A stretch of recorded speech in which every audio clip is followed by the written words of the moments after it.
అందరికీ. నేను journey Siddhu. So, గత కొన్ని రోజులుగా ఏదైతే సీజేపీకి సంబంధించిన ధర్నాలు, ప్రొటెస్ట్‌లు ఏవైతే ఈ విద్యార్థుల్ని ముందు పెట్టేసి ఏవైతే ఇంటర్నల్ వార్స్ ఏవైతే జరుగుతున్నాయో దాని గురించి మాట్లాడాలనుకుంటున్నా. అండ్ లాస్ట్ 10 డేస్ నుంచి ఇంట్లో వాళ్ళ హెల్త్ కొంచెం బాలేకపోతే, అమ్మగారి హెల్త్ బాలేకపోతే నేను కొన్ని వీడియోస్ చేయలేకపోయాననమాట. బట్ ఇప్పటి నుంచి కంటిన్యూగా సీజేపీ ధర్నా అసలు ఎవరున్నారు? ఎందుకు చేస్తున్నారు? అండ్ అసలు ఏం జరుగుతుంది అన్నది ప్రతీదీ అప్డేట్ ఇద్దామనేసి నేను నిర్ణయించుకున్నాను. ఎందుకంటే మన వాయిస్ మనం రైజ్ చేయకపోతే ఈ లెఫ్ట్ ఎకోసిస్టమ్ ఏదైతే ఉందో ఇది వాళ్ళ వాయిస్‌ని రైజ్ చేస్తుందనమాట. అది కూడా ఇండియాకి అగెయిన్స్ట్‌గా యాంటీ నేషనల్స్ అనేసి వీళ్ళని అంటున్నారు అనేసి చాలామంది సోషల్ మీడియాలో మాట్లాడుతున్నారు. దాని గురించి కూడా మనం మాట్లాడుకుందాము. అసలు యాంటీ నేషనల్స్ అంటే ఎవరు? అండ్ వీళ్ళ స్టేట్మెంట్స్ ఏమున్నాయి? అసలు ఎందుకు వీళ్ళు ఈ ఉద్యమాన్ని ప్రారంభించారు అనేసి. అయితే ముందుగా మనం మాట్లాడుకోవాల్సొస్తే ఈ సీజేపీ అన్న ఉద్యమం నీట్ పేపర్ లీకేజ్ గురించి స్టార్ట్ అయింది. నీట్ పేపర్ లీకేజ్ గురించి స్టార్ట్ అయిన ఉద్యమం ఆ విద్యార్థులకు సపోర్ట్ చేసేటట్టు ఉండాలి. బట్ వీళ్ళేం చేస్తున్నారు అన్నది కూడా మనం మాట్లాడుకోవాలి కదా! సో, ఈ నీట్ పేపర్స్ నడుమన అంటే జస్ట్ నీట్ పేపర్‌ని ఒక బూచిలాగా చూపెట్టి వెనకాల ఇప్పటిదాకా ఏవైతే అజెండాలు వీళ్ళయి ఫ్లాప్ అయ్యాయో, ఆ అజెండాలన్నిటిని ఇప్పుడు వీళ్ళు తవ్వి తీస్తున్నారు. అండ్ ఏవైతే వీళ్ళకు దెబ్బ పడినాయో సో, అవన్నిటిని వీళ్ళు రీకరెక్షన్ చేసుకుంటున్నారనమాట. అది కూడా స్టూడెంట్స్‌ని ముందర ఇజ్రాయెల్ మన ఇండియాలోని జమ్మూ కాశ్మీర్ అయినా లేకపోతే బయట ఏ దేశాలైనా కూడా. సో, ముందుగా వీళ్ళు ఏం చేస్తారంటే ఉగ్రవాదులు లేడీస్‌ని అండ్ చిన్న పిల్లల్ని ముందర పెట్టి ఈ ఉద్యమాన్ని ముందుకు సాగిస్తారు. సో, అలాంటి ఉద్యమమే మనకి ఇక్కడ జంతర్ మంతర్ వద్ద ఏదైతే గొడవలు జరుగుతున్నాయో సో, దాంట్లో లేడీస్‌ని ముందర పెట్టేసి అమ్మాయిల్ని, విద్యార్థుల్ని, చిన్న పిల్లల్ని ముందర పెట్టేసి రాళ్లతో స్టోన్ పెల్టింగ్ చేయించిన వీడియోస్ అండ్ ఫస్ట్ టైమ్ ఎవరిని మ్యాన్ హ్యాండ్లింగ్ చేశారు అనేసి ఢిల్లీలోని ఒక పోలీస్ ఆఫీసర్‌ని మ్యాన్ హ్యాండ్లింగ్ చేసిన తర్వాత ఏదైతే అభిజిత్ దీప్‌కే మాట్లాడుతున్నాడో స్టేజ్ పైన సో, అక్కడ మ్యాన్ హ్యాండ్లింగ్ చేసిన తర్వాతే పోలీసులు లాఠీ చార్జ్ చేయడం జరిగిందన్నమాట. సో, ఇదంతా అంటే ఎప్పటికప్పుడు అభిజిత్ దీప్‌కే స్టార్టింగ్ డే నుంచి పోలీసులు నా పైన చెయ్యెత్తాలి, లేకపోతే పోలీసులు నన్ను కవ్వించాలి అన్నట్టు ఈయన ప్రవర్తన మనకు కనిపిస్తానే ఉంది. సో, ఇక్కడ కూడా అలాంటిదే జరిగింది. ఆ తర్వాత పోలీసుల లాఠీ చార్జ్ జరిగింది. ఒక దగ్గర లాఠీ చార్జ్ ఏదైతే జరిగిందో అది ఆల్ ఓవర్ ఢిల్లీ మొత్తం పాకిందనమాట. సో, జంతర్ మంతర్ వేదికలు ఏవైతే ఉన్నాయో, మిగిలిన రూట్స్ ఏవైతే ఉన్నాయో అక్కడ కూడా విద్యార్థుల పైన లాఠీ చార్జ్ జరుగుతుంది అనేసి వాళ్ళందరూ దీన్ని స్ప్రెడ్ చేయడం జరిగింది. అలా ఈ విద్యార్థుల పైన లాఠీ చార్జ్ జరిగింది అనేసి మీడియా కూడా అందుకుంది. సో, బట్ ఆ తర్వాత ప్రొటెస్టర్స్ ముందుగా వీళ్ళపైన పెప్పర్ స్ప్రే చేశారు అని, లేకపోతే వీళ్ళని కొట్టారు అనేసి పోలీసులని, ఆర్మీ వాళ్ళని, ఆర్ఎఫ్ వాళ్ళనైతే ఎంత దౌర్జన్యంగా ఎలాంటి బూతులు మాట్లాడారో కూడా మనం చూస్తూనే ఉన్నాం. కొంతమంది యంగ్‌స్టర్స్ మిడిల్ ఫింగర్ చూపిస్తూ ఆర్ఎఫ్ వాళ్ళని రెచ్చగొట్టడం జరిగింది. వాళ్ళ వాళ్ళకు చట్టం అంటే గౌరవం ఉంది కాబట్టి వాళ్ళు అంత కామ్‌గా చూస్తూనే ఉన్నారు. బట్ ఎప్పుడైతే పరిస్థితి చేయి దాటిపోయిందో అప్పుడు మాత్రం వీళ్ళు లాఠీలకు పని చెప్పారు.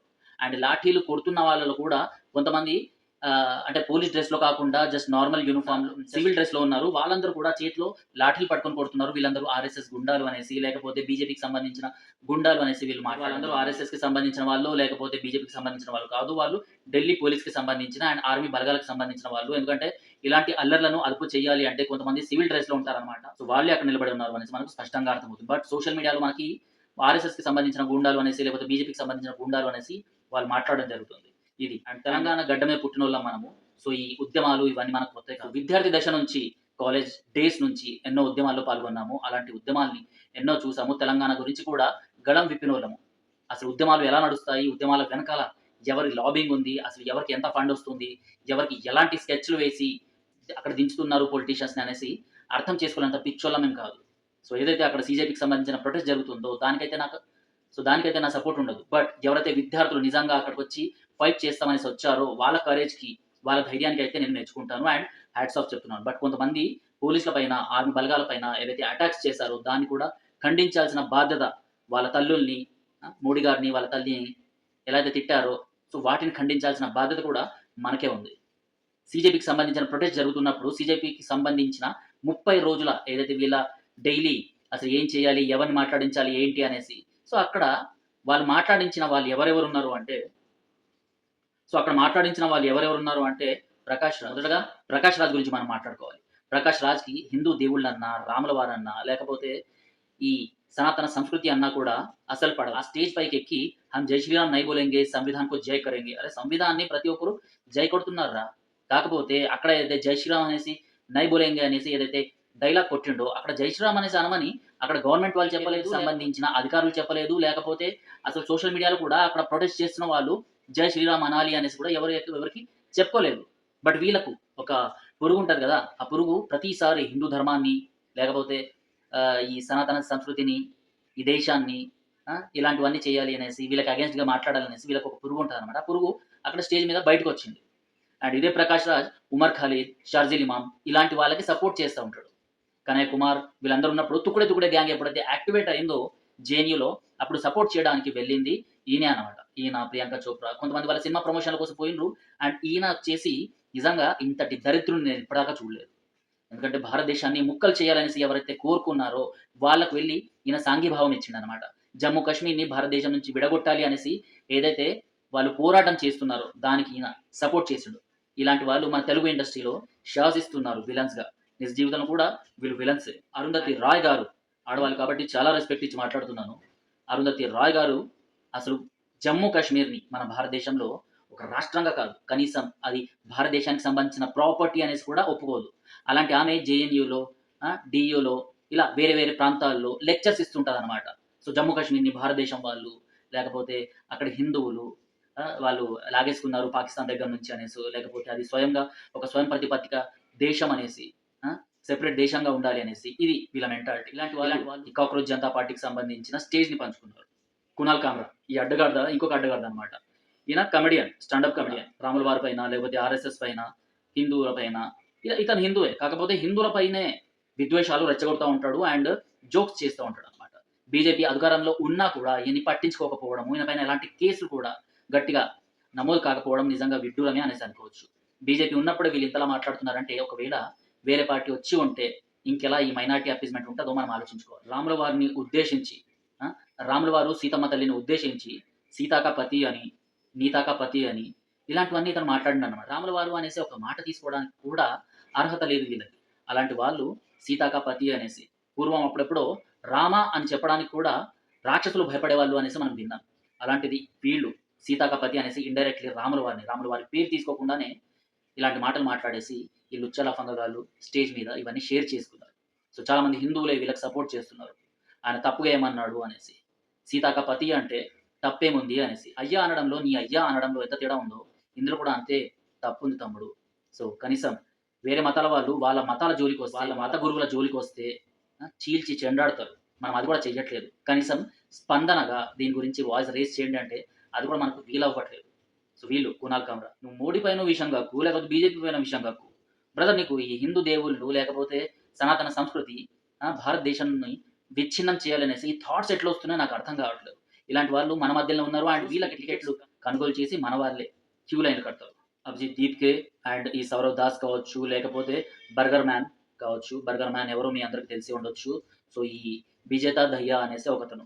సో పిల్లల్ని రెచ్చగొట్టేసి రోడ్డుపైకి వాళ్ళని పంపించేసి వాళ్ళక్కడ లాఠీ దెబ్బలు తింటున్నప్పుడు ఈ ఫాల్తు నా కొడుకు బర్గర్‌లు తింటూ మెట్రోస్‌లో అటు ఇటు తిరుగుతున్నాడు. వాడిని పట్టుకున్నారు. సీజేఐ ప్రొటెస్టర్స్ కొంతమంది విద్యార్థులు ఎవరైతే నిజంగా అక్కడ ప్రొటెస్ట్ చేయడానికి వచ్చిండ్రో అలాంటి వాళ్ళు పట్టుకొని అతన్ని తన్నిండ్రు. బట్ వీళ్ళ మెంటాలిటీ ఏందో మనం అర్థం చేసుకోవచ్చు. ఇతను హర్యానాకి సంబంధించిన వాడు అండ్ హిందూ దేవి దేవతల్ని ఎప్పటికప్పుడు కించపరుస్తూనే ఉంటాడు. ఇంతకుముందు కూడా ఇలాంటి స్కిట్స్ చేసి పాపులర్ అయ్యాడు. అండ్ ఆ తర్వాత మొన్న స్వామీజీల గురించి మాట్లాడుతూ వాళ్ళకి అసలు స్వామీజీ అనేసి నేను పిలవను అనేసి కొన్ని మాటలు మాట్లాడి మళ్ళీ పాపులర్ అయిందనమాట. నువ్వు స్వామీజీ అనేసి రెస్పెక్ట్ ఇవ్వాల్సిన అవసరం కూడా లేదు. బట్ ఆ ప్రొటెస్ట్ దేని గురించి జరుగుతుంది, నువ్వు ఏం మాట్లాడుతున్నావు అన్నది కూడా తెలిసి ఉండాలి. అలాంటివన్నీ తెలుసుకోకుండా ఇలా రెచ్చగొడుతూ హిందువుల్ని ఇలాంటివన్నీ చేస్తున్నారు. అండ్ అభిజిత్ దీప్‌కే యూఎస్ నుంచి వచ్చిన ఈ పెద్ద కాక్రోచ్ గాడు, ఈ చోర్ సాలే గాడు వీడేం చేస్తున్నాడు అంటే భారతదేశం ముక్కలవ్వాలనేసి ఎవరైతే ఉమర్ ఖలీద్ అండ్ షార్జిల్ ఇమామ్ ఉన్నారో వాళ్ళ ఫ్యామిలీని సీజేపీ ప్రొటెస్ట్‌లకు తీసుకొచ్చి వాళ్ళతో పాటు సాంఘీభావంగా మాట్లాడించిండనమాట ఈ చోర్ సాలే. ఇలాంటి వాళ్ళు సీజేపీ ప్రొటెస్ట్‌ని నడిపిస్తున్నారు. అందుకే నేను వీళ్ళకి సపోర్ట్ చేయట్లేదు. అండ్ వాడెవడో గొట్టంగాడు కాశ్మీర్ నుంచి వచ్చేసి 370 ఆర్టికల్‌ని ఇక్కడి నుంచి తీసేయాలి, కాశ్మీరీలకు ఇది నచ్చట్లేదు అనేసి వాయిస్ రైజ్ చేసి రెచ్చగొడుతుంది. 370 ఆర్టికల్‌కి అండ్ ఈ నీట్ పేపర్‌ల లీకేజ్‌కి సంబంధం ఏందో నాకు అర్థం కావట్లేదు.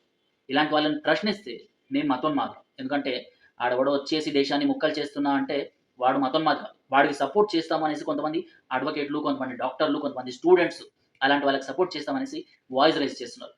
క్రిస్టల్ క్లియర్‌గా బంగ్లాదేశ్ లాగా, మరో బంగ్లాదేశ్ లాగా, నేపాల్ లాగా భారతదేశాన్ని సర్వనాశనం చేస్తామనేసి వాళ్ళు కంకణం కట్టుకొని మాట్లాడుతా ఉంటే అగెయిన్స్ట్‌గా ఎలాంటి యాక్షన్ తీసుకోవట్లేదు.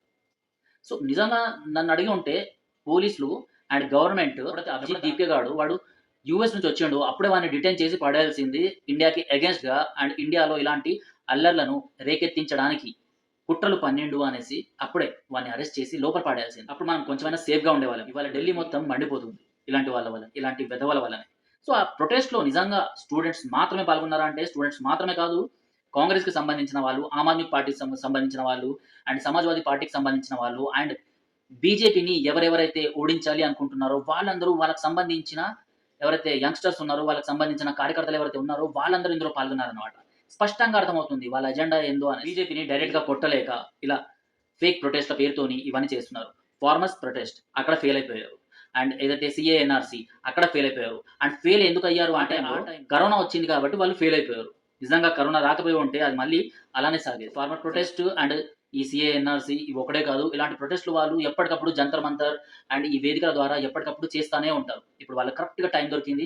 విద్యార్థులు ఏది చెప్పినా నమ్మేస్తారు. వాళ్ళ చేతిలో మొబైల్స్ ఉంటాయి కాబట్టి ఏది చెప్పినా నమ్మేస్తారు. అండ్ రీల్స్ వీటన్నిటిని ఫార్వర్డ్ చేసి పీఆర్ యాక్టివిటీస్ ఇవన్నీ చాలా గట్టిగానే పకడ్బందీగా వీళ్ళు ప్లాన్ చేశారు. మరి ఢిల్లీని వాళ్ళు షేక్ చేయడంలో సక్సెస్ అయ్యారు. ఇందుకోసమే నేను ఈ సీజేపీకి సపోర్ట్ చేయట్లేదు. ఎందుకంటే నాకు ఈ దేశం ముక్కలవడం ఇష్టం లేదు. నాకు ఈ దేశంలో గందరగోళము, నాకు ఈ దేశంలో ఏదైతే ఇప్పుడు సూపర్ పవర్‌గా మన భారతదేశం ఆల్ ఓవర్ వరల్డ్‌లో కనిపిస్తుందో, ఈ మ్యాప్‌ని చెరిపివేయడం నాకు అస్సలు ఇష్టం లేదు. కాబట్టి నేను సీజేపీకి సపోర్ట్ చేయట్లేదు. స్టూడెంట్సే నిజంగా ప్రొటెస్ట్ చేసి ఉంటే వాళ్ళందరికీ మా సపోర్ట్ ఎప్పటినుంచో ఉండేది. బట్ నీట్ ప్రొటెస్ట్ పేరు మీద ఎవరైతే యాంటీ నేషనల్స్ స్టేజ్‌ని షేర్ చేసుకొని, ఒకడు కాశ్మీర్‌ని భారతదేశం నుంచి విడగొట్టాలనేసి, ఇంకొకడు భారత్ తెరే తుకడే హోంగే అనేసి, ఇంకొకడు ఇంకేదో స్లోగన్స్ ఇచ్చేసి, ఇంకొకడు ఇంకేదో వాగుతూ రాముల వారి పైన, శ్రీకృష్ణుల వారి పైన, స్వామీజీల పైన, భారతదేశం పైన, సనాతన ధర్మం పైన ఇలాంటి దాడులు జరుగుతున్నాయి కాబట్టే మా సపోర్ట్ అస్సలు ఉండదు. సో, మీకు ఇప్పటికే అర్థమైంది అనుకుంటా. వీటన్నిటి వెనకాల ఇంకొక కోణం కూడా ఉంది. అది ఎఫ్‌సీఆర్‌ఏ బిల్ అన్నమాట. ఈ బిల్లు ఎప్పుడైతే ప్రభుత్వం తీసుకొస్తుంది అనేసి వీళ్ళకి తెలిసిందో, అప్పుడే ఈ ప్రొటెస్ట్‌కి ప్లాన్ చేశారు అనేసి కూడా ఇంకో కోణంలో అర్థమవుతుంది. ఎందుకంటే ఎఫ్‌సీఆర్‌ఏ బిల్లు కనుక వచ్చేస్తే వీళ్ళకి రావాల్సిన ఫండ్స్ ఏవైతే ఉన్నాయో విదేశాల నుంచి అవన్నీ ఆగిపోతాయి. అవన్నీ ఆగిపోతే వీళ్ళ ఇల్లు గడవదు కాబట్టి ఇలాంటి బిల్స్‌ని వ్యతిరేకించాలి అంటే స్టూడెంట్స్‌ని ముందుకు పంపించాలి. అండ్ లేడీస్‌ని, అమ్మాయిల్ని ముందుకు పంపించి, చిన్న పిల్లల్ని ముందుకు పంపించి ఫైట్ చేయాలి. సో, ఈ ఫైట్‌లో వీళ్ళు సక్సెస్ అవుతున్నారు అనేసైతే నాకనిపిస్తుంది. ఇప్పుడు చెప్పండి ఇలాంటి వాళ్ళకి మనం సపోర్ట్ చేద్దామా? లేకపోతే వీళ్ళతో విభేదిద్దామా అనేసి? ప్రొటెస్ట్‌లు రావాలి. ప్రతి ఒక్కళ్ళు ప్రశ్నించాలి. బట్ ఇది విధానం కాదు అనేసైతే నేనంటున్నా. ఎందుకంటే పోలీసుల పైనో, లేకపోతే ఆర్ఎఫ్ పైనో, లేకపోతే భారతదేశానికి వ్యతిరేకంగా ఇలాంటి స్లోగన్స్ ఇచ్చి విద్యార్థుల్ని రెచ్చగొడుతుంది ఎవరు? అసలు వీళ్ళ వెనకాల ఏం జరుగుతుంది? అసలు వీళ్ళకి తెలియని కోణాలేంటి? అసలు వీళ్ళ వెనకాల ఏం జరుగుతుంది? ఎలాంటి సంస్థలు దీంట్లో ఫండింగ్ చేస్తున్నాయనేసి కూడా మనం ఆలోచించాల్సిన అవసరం ఎంతైనా ఉంది. సో, ఇది ఇప్పటిదాకా అప్డేట్. సో, మీకు ప్రతి అప్డేట్‌ని సీజేపీకి సంబంధించిన ప్రతి అప్డేట్‌ని నా ఇన్‌స్టాగ్రామ్ అండ్ ఫేస్‌బుక్ ద్వారా ఎప్పటికప్పుడు అప్డేట్స్ ఇస్తూనే ఉంటాను. జై హింద్, జై భారత్.